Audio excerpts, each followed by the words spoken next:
exposing the Simple Sabotage Manual, How Ordinary People Can Resist Tyranny. In 1944, the Office of Strategic Services, the precursor to the CIA, created a manual designed to teach ordinary citizens how to sabotage oppressive regimes from within. It was called the Simple Sabotage Field Manual, and it was designed to be used in Nazi-occupied territories to disrupt enemy operations. Today, as authoritarianism rises around the world, this manual offers an eerie and insightful look into how small acts of resistance can weaken oppressive systems. But how does it work? And how could it be applied to modern-day resistance? Let's break it down. The origins of the Simple Sabotage Field Manual. The organization of the French underground movement.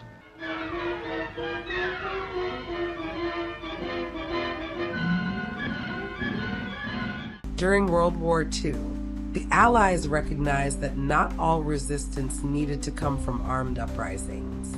The OSS crafted this manual to empower everyday people, factory workers, office clerks, railway employees, and even government officials to disrupt the Nazi war machine through seemingly innocent acts of inefficiency.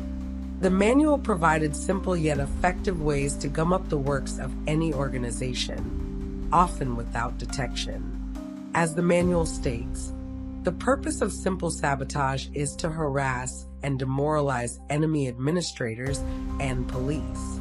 It should be performed by citizens who are in occupied or enemy territory, but are not members of a recognized military force. This manual wasn't about dramatic acts of destruction, but about the power of everyday inefficiency. Resistance members could exploit their knowledge of everyday operations to create disruptions that seemed accidental, but when done collectively, had far-reaching consequences. The manual was designed so that even those with no combat experience could play a role in undermining an enemy's operations. It emphasizes that simple sabotage does not require special training or tools, just the willingness to subtly disrupt a system from within. Tactics for organizational sabotage. One of the manual's most powerful sections details methods for sabotaging bureaucratic and organizational functions.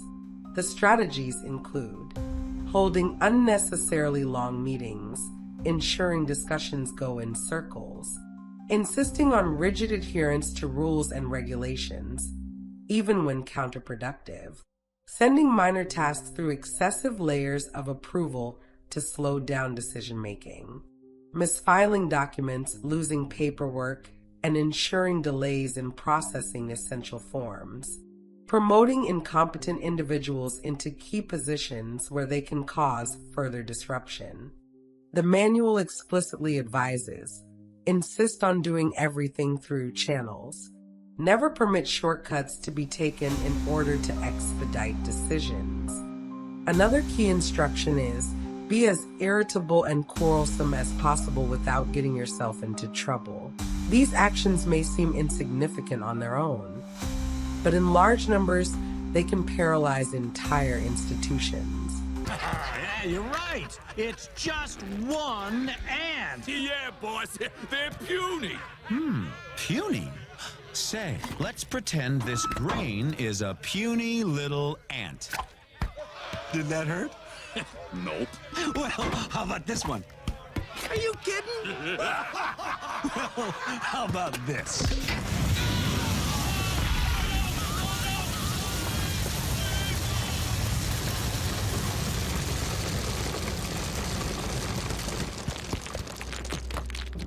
You let one ant stand up to us, then they all might stand up. Those puny little ants outnumber us 100 to 1. And if they ever figure that out, there goes our way of life. This strategy relies on the idea that inefficiency accumulates, gradually eroding an organization's ability to function. Industrial and economic sabotage.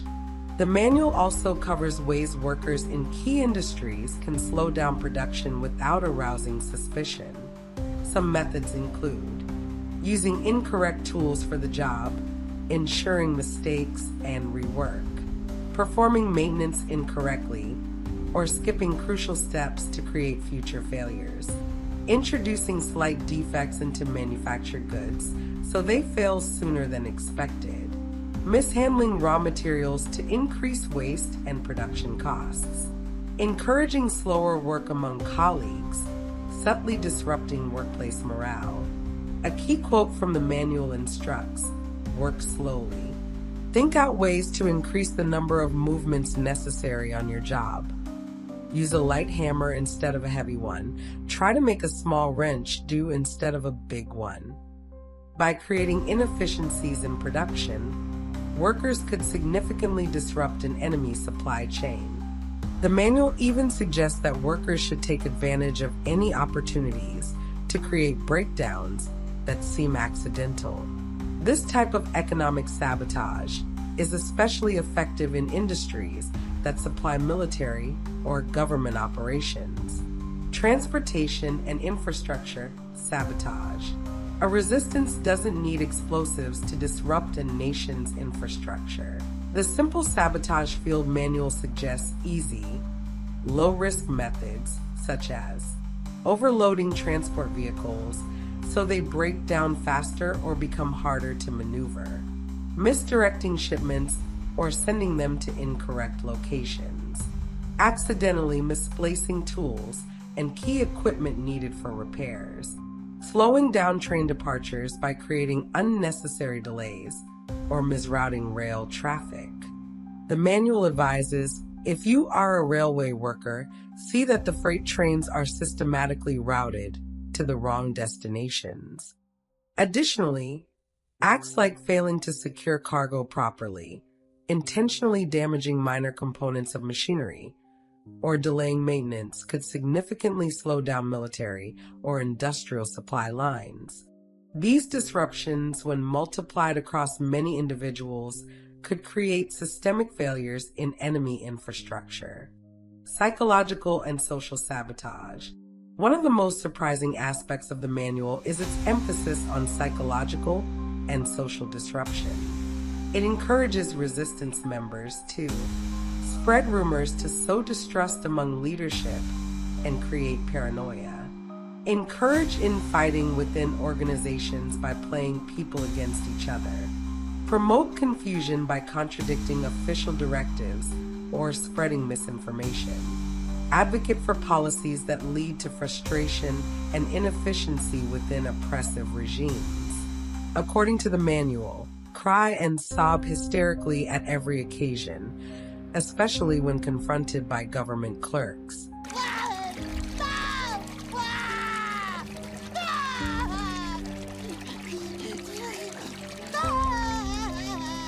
Another suggestion is to cause interpersonal chaos by making speeches, talking as frequently as possible and at great length, illustrating points with long anecdotes and accounts of personal experiences.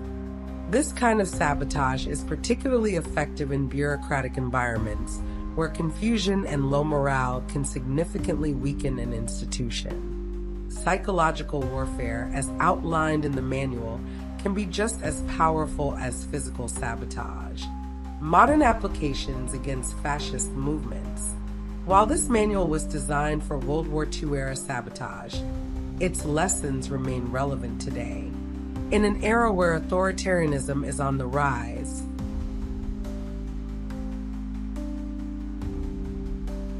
in open defiance of a federal court order, the Trump administration deported more than 200 Venezuelan migrants from the U.S. to El Salvador. We turn now to look at the Trump administration's targeting of foreign-born students who've expressed support for Palestinians.